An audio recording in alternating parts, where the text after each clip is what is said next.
Social media से बोल रहे हैं या ग्राउंड रिपोर्ट को लेकर के बोल रहे हैं? ग्राउंड रिपोर्टिंग 6 विधानसभा का। क्या लगेगा 4 तारीख को क्या रिजल्ट आएगा?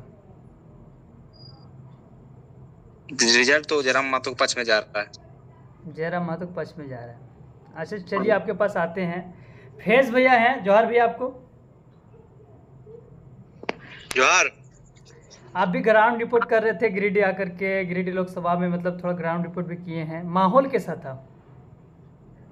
माहौल तो जबरदस्त था। देखिए गिरिडीह में माहौल शानदार था और पूरा चुनाव जो रहा है वो कहीं ना कहीं जेबी केसेस के ऊपर केंद्रित था, क्योंकि ये नई पार्टी थी। पिछली बार जो है जेबी केसेस जैसा कोई नाम नहीं था, कोई निर्दलीय ऐसा प्रभावशाली नहीं था जिसके ऊपर चुनाव लड़ा जाए या फिर कोई पार्टी दांव लगाए।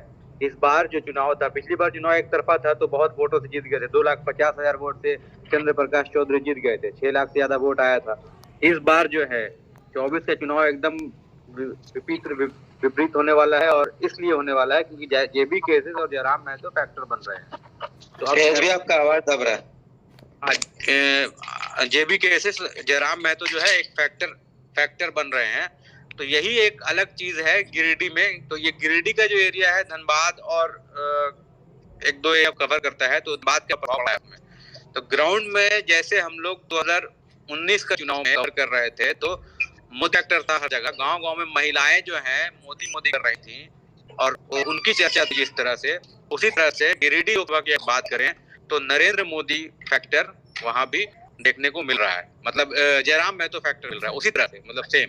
जैसे महिलाएं जो है बूढ़ी महिलाएं हो गई गांव गांव में, हम लोग लगा था कि वो कौन जयराम को जानेगा, जो सोशल मीडिया कौन दिखता है वही जानता है जयराम को, हम लोग ये समझ रहे थे। लेकिन जहाँ पे फोन नहीं है, जो महिलाएं नहीं चलाती हैं, खेत में काम करती हैं और जो काम करती हैं, जो महिलाएं सिलाई वाला भी काम करती हैं, मतलब जो शिक्षित महिलाएं हैं, पढ़ी लिखी हैं, जो पढ़ी लिखी महिलाएं नहीं हैं, काम करती हैं ऐसे भी, और जो घरेलू महिलाएं हैं, इन तक भी जयराम की चर्चा थी। तो इसका मतलब ये था कि सिर्फ सोशल मीडिया इन्फ्लुएंस नहीं था, यही इन्फ्लुएंस जो है वो घर घर तक पहुंच गया। जैसे हम लोगों ने सोचा था कि मोदी जी जो है सिर्फ सोशल मीडिया से आए हैं, मतलब सोशल मीडिया है, सोशल मीडिया देख रहे हैं, लेकिन नहीं, उनके जो स्कीम्स हैं गांव गांव तक महिलाएं जो अभी भी याद करती हैं।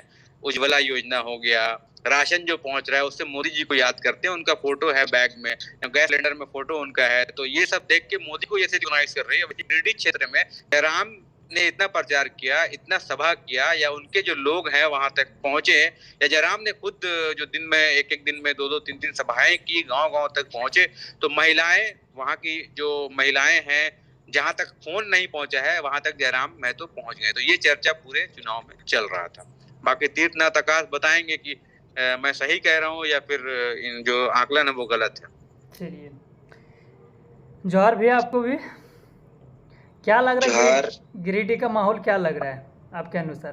देखिए फाइट एक तरफा ये कह देना कि मतलब वो जीत रहे हैं जयराम, या कोई और जीत रहा है, चंद्र प्रकाश जीत रहे हैं, या मथुरा दास जीत रहे हैं, ये कहना मतलब हमको लगता है कि अभी इतना जरूरी भी नहीं है।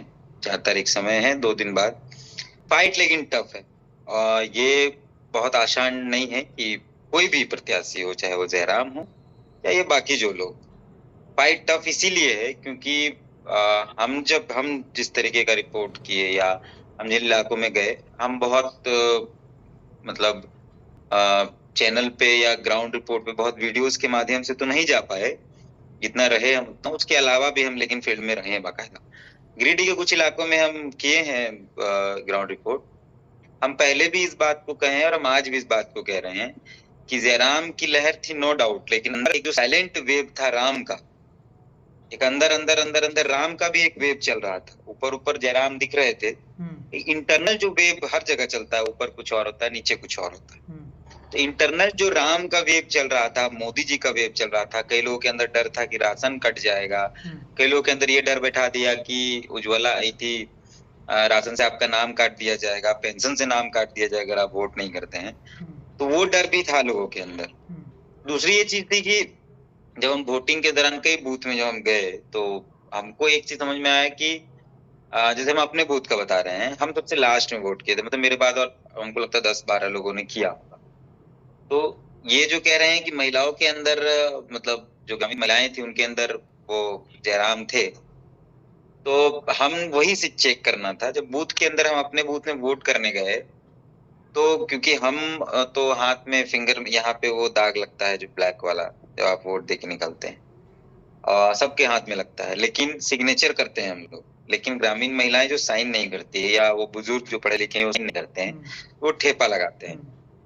ठेपा लगाने के बाद फिर उसी हाथ से जाके वो बटन दबाते हैं, तो बटन पे वो दाग आता है, जिससे ये पता चलता है कि वोट जो है वो जो पढ़े लिखे लोग नहीं है या बहुत शिक्षित लोग नहीं है, जो सिग्नेचर नहीं करना, उनका वोट किस तरफ है। इसमें जो महिलाएं आती हैं, बुजुर्ग लोग ज्यादा आते हैं। जब इस बात को देखते हैं तो केला पर ज्यादा, वो मेरा अपने बूथ का बता रहे हैं, वो जहाँ केला पे ज्यादा वो बटन दबा हुआ था। हम कई लोगों से जब बात भी की इस मसले पर, कई जर्नलिस्टों से जब बात करते हैं, तो वो कहते हैं कि एक वेग जयराम का है, दूसरा वेग ब्राह्म का है।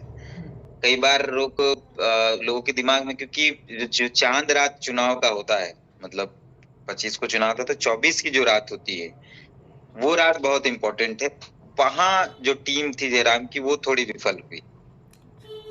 बाकी दिनों तक सब कुछ ठीक था, लेकिन वहां थोड़ा सा हो सकता है, किस कारण वो विफल हुए?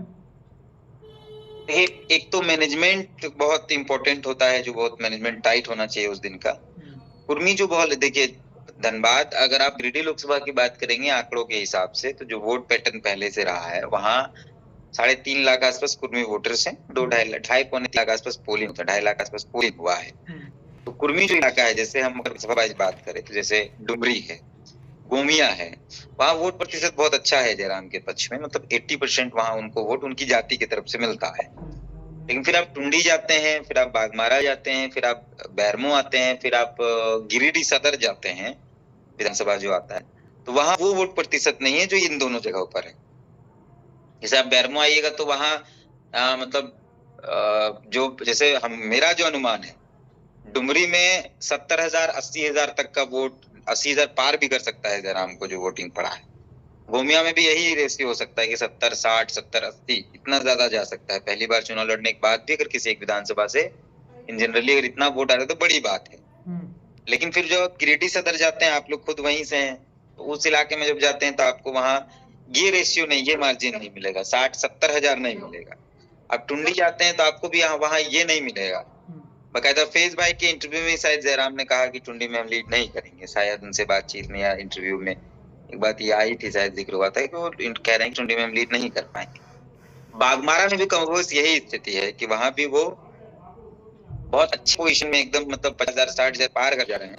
तो नहीं, मतलब जयराम की जो हम आकलन कर पाते हैं या जिन लोगों से बात कर रहे हैं, उनसे ये समझ में आता है कि कुर्मी जो वोटर है, उन्होंने 80% हिस्सा जयराम को दिया है, 70% 75% हिस्सा जयराम को दिया है, नो डाउट।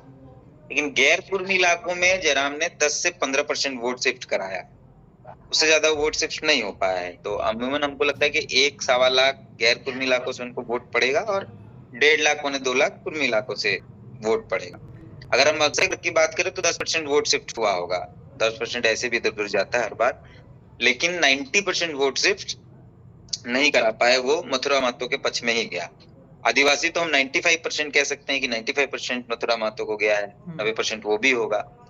तो इस तरीके से अगर आकलन करते हैं, हालांकि ये सिर्फ एक मतलब अपनी अपनी समझ के हिसाब से आकलन है, फैज भैया की अपनी समझ है, संतोष की अपनी समझ है, मेरी अपनी समझ है, तो उस हिसाब से ये आकलन है। ये एकदम सही हो जाएगा और ये एकदम नहीं हो सकता, ये गलत ही होगा। 90% चांसेस है कि ये गलत हो सकता है, लेकिन सही हो जाए कोई नहीं। आपके अनुसार से रुझान सीपी चौधरी की तरफ ज्यादा मतलब आ रहा था? नहीं, मतलब ये भी नहीं कह सकते हैं कि रुझान उस तरफ जा रहा है, लेकिन फाइट टफ है।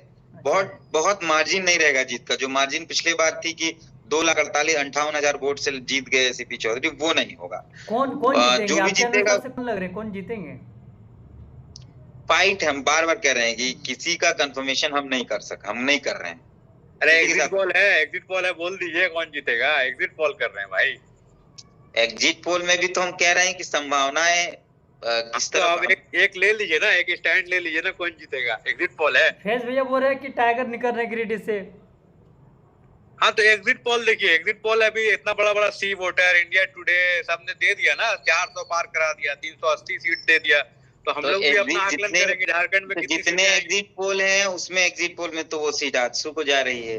नहीं, एक एग्जिट पोल में आदर्श है, एक एग्जिट पोल में आदर्श है, लेकिन बाकी जितने बड़े चाणक्य का एग्जिट पोल, एक्सिस का एग्जिट पोल, सारे एग्जिट पोल में वो सीट आजसू को जा रहा है। लेकिन एक सीट है आदर्श को दे रहा है, तो आदर्श में मतलब वही है, निर्दलीय है, तो एक सीट है।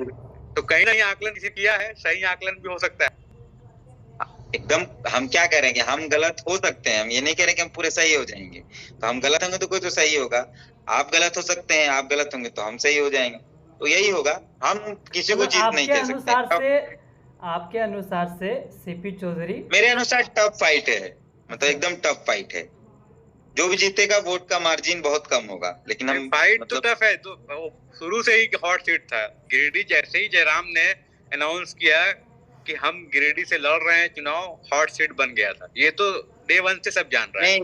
आप तो पत्रकार है ना, आप पत्रकार है, आपको स्टैंड लेना पड़ेगा यहाँ पे। एग्जिट पोल के कैंडिडेट जहाँ भी चुनाव लड़े हैं, 5000 वोट से ही जिताइए आज सुबह, लेकिन आपको बोलना पड़ेगा यहाँ पे जिता रहे हैं। हम किसी को जिता नहीं, जनता लेकिन हमको एक समझ मतलब होना चाहिए कि हाँ ये स्टैंड लेना चाहिए। एग्जिट पोल सब कर रहे हैं, हम लोग भी कर रहे हैं। ये देखिए जेबीकेएसएस के कैंडिडेट जब भी चुनाव लड़े, वो मतलब खासकर उत्तरी और दक्षिणी छोटा नागपुर की अगर हम बात करें तो मतलब हजारीबाग, गिरिडीह और रांची वो हॉट बन गया।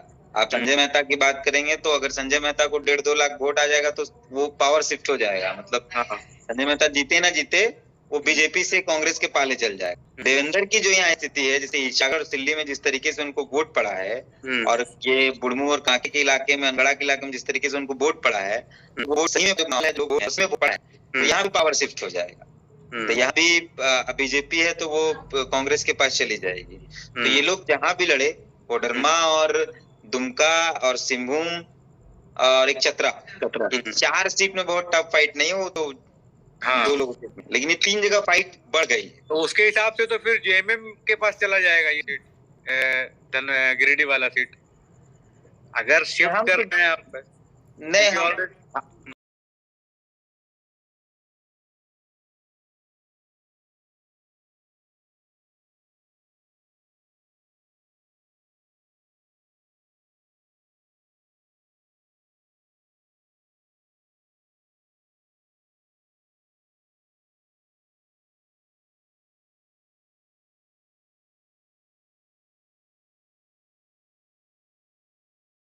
दिलों की धड़कन काफ़ी ज़्यादा तेज़ है। 4 जून को रिजल्ट आने वाला है। मेरे पास अभी अवैध सर मौजूद हैं आपकी सभा के, जानकारी लेते हैं। ग्राउंड रिपोर्ट में हमेशा एक्टिव थे सर, क्या लग रहा है 4 जून एक दिन का समय बचा है, 4 जून आने वाला है, सभी लोग सस्पेंस में है कि कौन जीतेगा गिरिडीह लोकसभा में सीट, किसे होगा प्राप्त, बताइए सर थोड़ा। सबसे पहले आपको धन्यवाद जी, और आपको भी बहुत शुभकामनाएं। आप लगातार रिपोर्टिंग करते हैं। जब हमने वो भी समय देखा जब टेम्परेचर बहुत ज़्यादा था, उतनी भीड़ में, उतनी धूप में हम देखें आपको लगातार काम करते हुए, बहुत अच्छा खासा एक्सपीरियंस आपके साथ, आपके पास भी होगा, कुछ हमारे पास भी है। अगर गिरिडीह लोकसभा की बात करें तो कई विश्लेषण यहाँ हुआ, लेकिन जो ग्राउंड में है और जो स्थिति हमने लगभग 1 महीने में देखी है, जो सोशल मीडिया में जो हमने हुजूम देखा है, जितना तरह का कुछ विरोध भी देखा है, तो इससे एक चीज़ आप जाहिर कह सकते हैं कि कहीं से भी गिरिडीह लोकसभा का जो सीट है वो एक तरफा नहीं होने वाला है। अच्छा। इससे पहले का जो टेन्योर 2019 का था, उसमें उस टेन्योर में बात करें 2019 से 24 के बीच में, 2019 के इलेक्शन में यहाँ से भी एनडीए के प्रत्याशी चंद्रप्रकाश चौधरी थे और उन्होंने जीता भी था चुनाव को, लेकिन उनके अगेंस्ट में सबसे जो प्रबल दावेदार थे वो जगन्नाथ महतो थे, स्वर्गीय जगन्नाथ महतो अब हमारे बीच नहीं है। दोनों के बीच में टक्कर होता था और ये 2 कोणीय मुकाबला होता था। लेकिन तीसरा जो फैक्टर इस बार का चुनाव में आया वो एक निर्दलीय प्रत्याशी जयराम महतो के तौर पर आया, और ये आपको मानना होगा कि जो भीड़ हमने देखा है, जो समर्थकों की हुजूम हमने देखी है, कहीं ना कहीं गिरिडीह लोकसभा का जो मुकाबला है वो अब त्रिकोणीय है। जयराम भी एक बड़ा फैक्टर बने हैं। जैसा आपको पता है कि जो लोकल का मुद्दा है, खतियानी का मुद्दा है, इसमें बहुत ही बढ़ चढ़ के बोले हैं, और युवाओं का जो रुझान है, जो इंटरेस्ट है, उनके तरफ बहुत ही ज़्यादा है। इसके कारण कनेक्टिविटी बहुत ज़्यादा बढ़ी और सोशल मीडिया का उन्होंने बहुत ही अच्छा से इस्तेमाल किया, और गिरिडीह लोकसभा के लोग उससे जुड़े हैं। हालांकि जब हम बात करते हैं गिरिडीह सदर या गिरिडीह विधानसभा क्षेत्र का, तो तो यह जो शहरी क्षेत्र है या यहाँ उनका उतना प्रभाव देखने को नहीं मिल सकता है, जैसे लोगों की राय है, जैसे लोगों का कहना है। लेकिन यहाँ से जैसे आप बढ़ेंगे, टुंडी विधानसभा का बात हो, डुमरी विधानसभा का बात हो, उधर बागमारा विधानसभा का बात हो, गोमिया हो, या फिर जो फुसरो है, आप जैसे ही उन तरफ बढ़ते हैं जहाँ कुर्मी वोटर की संख्या ज़्यादा है, तो कहीं ना कहीं जयराम वहाँ एक बड़ा फैक्टर बन के उभरे हैं। और ये मुकाबला अब त्रिकोणीय है, बड़े बड़े चैनल भी इस चीज़ को मान रहे हैं। जैसे रविंद्र सिंह भाटी की बात राजस्थान में की जा रही है, वैसा ही कंपेयर जयराम दा को यहाँ बोला जा रहा है, जो जयराम महतो हैं। कई चैनल ये भी बोलते हैं कि जयराम महतो जैसे रविंद्र सिंह भाटी राजस्थान के हैं, वैसे ही यहाँ पर उतना बड़ा चेहरा यहाँ जयराम महतो का है। ललन टॉप को देख करके बोल रहे हैं। ये ललन टॉप को देखकर जयराम महतो का जो फेस है वो ललन टॉप का इंटरव्यू लेने से पहले भी बड़ा था, क्योंकि जो लोग उनसे जुड़ रहे थे वो ललन टॉप के इंटरव्यू होने से पहले से भी जुड़े थे। तो इसीलिए हम किसी भी एक ललन टॉप का बहुत सम्मान है, मेरे नज़र में बहुत अच्छा काम करते हैं, लेकिन किसी भी एक चैनल के इंटरव्यू हो जाने से किसी की साख नहीं बढ़ती है। लेकिन सवाल ये है कि गिरिडीह में क्या टाइगर जयराम महतो का छवि बना जिस तरह है, चुनाव में 4 जून को रिजल्ट ला पाएंगे, सत्ता पे बैठ पाएंगे, या हवा ही रह जाएगा जिस तरह कन्हैया कुमार का था? क्योंकि ग्राउंड रिपोर्ट आप किए हैं, थोड़ा बहुत जानकारी होगा। सोशल मीडिया और धरातल पे बहुत फ़र्क होता है, दिखता कुछ और है, होता कुछ और है। राजनीतिक का कर्तव्य ही है, शुरुआत से चलते आया कार्यक्रम। तो क्या लग रहा है? राजनीति की जब आप बात करते हैं और सोशल मीडिया जब इसमें आप ऐड कर देते हैं जी। तो देखिए, सोशल मीडिया में वही चीज़ें दिखती है जो ग्राउंड में होती है, क्योंकि सोशल मीडिया किसी ये एक बड़ा मीडिया नहीं है। बहुत ऐसा चीज़ भी हाँ, देखिए आपको मैं विस्तार से बता रहा हूँ। सोशल मीडिया एक ऐसा चीज़ नहीं है जिसका आधिपत्य एक चैनल के पास है या एक लोग के पास है, एक लोग उसके मालिक है। यहाँ सभी लोग अपना मालिक है, सभी लोग अपने पोस्ट डाल सकते हैं, अपना फ़ोटो लगा सकते हैं, अपना वीडियो डाल सकते हैं, अपने पक्ष को रख सकते हैं, अपने विपक्ष के बारे में बात कर सकते हैं। इसमें किसी की ज़रूरत नहीं है। अगर मेरे पास अपना फेसबुक आईडी है तो मैं, अगर जो न्याय संगत बात हो वो मैं बोल सकता हूँ, क्योंकि मैं एक लोकतांत्रिक देश में रहता हूँ। तो ये दरकिनार कर देना कि सोशल मीडिया में जो दिखता है वो होता नहीं है, शायद ये कहना बिल्कुल उचित नहीं होगा। और कहीं ना कहीं हम बस लोगों से मिल सकते हैं और बातचीत कर सकते हैं। बाकी बात अंदर जहाँ ईवीएम के पास उन्होंने क्या बटन दबाया है ये उन पर निर्भर करता है, हम बस आकलन कर सकते हैं। लोगों से मिल रहे थे, ग्राउंड रिपोर्ट में हमेशा एक्टिव थे। जब अभय सर लोगों से मिल रहे थे तो क्या नज़र आ रहा था? देखिए, मैंने पहले ही कह दिया था, ये मुकाबला त्रिकोणीय है। कहीं से भी आप ना आजसू को लीड दे सकते हैं, ना आप मथुरा महतो को लीड दे सकते हैं, ना जयराम महतो को लीड। थोड़ा कम बेसी नज़र आता है, फील्ड में उतरने के बाद कम बेसी तो नज़र आ ही जाता है सबका। देखिए अमन, अपना अपना क्षेत्र है, इस चीज़ को कहीं से भी पहले प्रिडिक्ट कर देना उतना उचित नहीं होगा। और तीनों लोग में बता दीजिए कि कहाँ पे ज़्यादा दबाव था, कहाँ पे कम था। जैसे अब डुमरी का जो क्षेत्र है, वहाँ जयराम महतो को अच्छी शायद वोट मिली हो, जैसा लोगों को कहना है। आपका गिरिडीह विधानसभा से यहाँ से जो आजसू है, वो जैसा लोगों का कहना है कि शायद आजसू यहाँ से लीड कर सकती। ऐसे ही अपना अपना सबका क्षेत्र है। मथुरा महतो जी का क्षेत्र है टुंडी, वहाँ से वो विधायक है। तो ये बखूबी हम लोगों से मिलने के बाद कह सकते हैं, सबका अपना अपना प्रभाव रहता है, अपना अपना क्षेत्र। त्रिकोणीय का बात बोल रहे हैं कि त्रिकोणीय चुनाव मतलब हुआ है और काफ़ी ज़्यादा सस्पेंस में है। बहुत लोग पहले ये बोल रहा था कि जयराम महतो का हवा ही रहेगा, लेकिन अभी बोल रहा है कि निकल जाएंगे। अभी फिर बहुत लोग बोल रहे थे कि सीपी चौधरी फर्स्ट मारेंगे, ऐसा बहुत लोग का कहना था। अभी फिर सुनने में आ रहा है कि मथुरा महतो फर्स्ट आएंगे। क्या लग रहा है, सीपी चौधरी, जयराम महतो, मथुरा महतो, तीनों में सबसे बेहतरीन जो वोटिंग मतलब नज़र आ सकता है ग्राउंड रिपोर्ट से, एग्जैक्टली मतलब नहीं कर सकते, लेकिन अंदाज लगा करके किसके प्रति ज़्यादा रुझान नज़र आ रहा है आपके अनुसार? जैसा आपने सवाल का शुरुआत किया, आप जिनसे मिलते हैं, आप जिनके विरोधी से मिलेंगे, वो सामने वाले कैंडिडेट को हमेशा कम ही आंकेंगे और हवा ही बात करेंगे उनके बारे में। लेकिन पोल के हिसाब से देखा जाए, समर्थकों के हिसाब से देखा जाए तो भीड़ में टाइगर जयराम महतो का समर्थक है। लेकिन जब एक होता है कि कैलकुलेशन करके देखा जाए, एग्जैक्टली अगर पता किया जाए, थोड़ा बहुत कम बेसी हो सकता है, तो उसमें मथुरा महतो के निकलने के चांस नज़र आ रहा है। सीपी चौधरी पीछे हो जा रहे हैं, टाइगर जयराम महतो दूसरा नंबर पे आ रहे हैं और पहला में मथुरा महतो का चांस आ रहा है। क्या लग रहा है, क्या अनुमान आ सकता है आपको? ये जब आप सवाल पूछ रहे हैं तो ये आप अपने बेसिस पर पूछ रहे हैं, क्योंकि धर्म राजनीति में जातिवाद होते आया है शुरुआत से। राजनीति या भारत में बिना जाति धर्म की ना कभी राजनीति हुई है और ना ही कभी राजनीति होगी। चाहे आप कितना भी बोल लें कि लोकतंत्र देश है, लोकतांत्रिक देश है, राजनीति पहले भी धर्म के नाम पर हुई थी, जाति के नाम पर हुई थी और आगे भी होगी, चाहे कैंडिडेट कोई भी हो। जी जी।